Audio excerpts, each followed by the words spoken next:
கொண்டுதான் இருக்கின்றேன். நீ தவறு செய்யும் போதெல்லாம் உன் மனதிற்குள் எச்சரிக்கின்றேன்.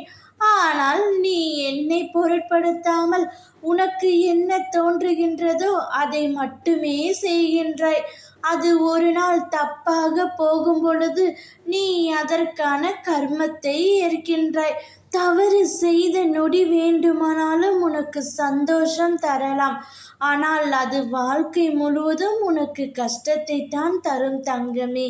தப்பு செய்துவிட்டு தண்டனைக்கு ஆளாகின்றாய்.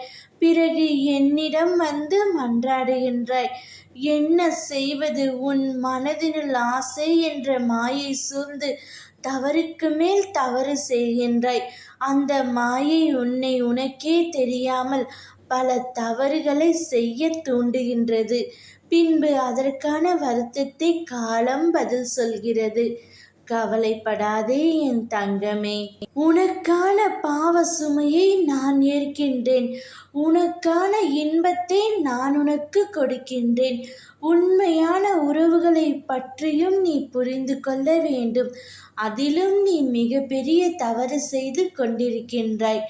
உனது சோதனையான காலகட்டத்தில்தான் யார் உண்மையிலேயே உன்னுடைய விஷயத்தில் கூட இருக்கிறார்கள் அல்லது உதட்டளவில் உனக்கு ஆறுதல் சொல்கிறார்கள் என்று தெரியும்.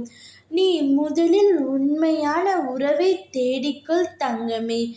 என்னைப் போல் உனக்கு உண்மையாக யாருமே இருக்க முடியாது.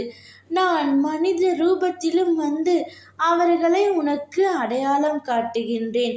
உனக்கான நல்லதை மட்டுமே நான் உன்னிடம் எடுத்துரைக்கின்றேன். நீ செய்த தவறை மட்டும் உணர்ந்து கொள் தங்கமே. அதுவே உன் அப்பாவிற்கு போதும். நீ கஷ்டப்படக்கூடாததற்காகவே அறிவுரைகளை உன் கண்ணில் படும்படி நான் செய்தேன். ஓம் முருகா. வேலுண்டு வினையில்லை, மயிலுண்டு பயமில்லை.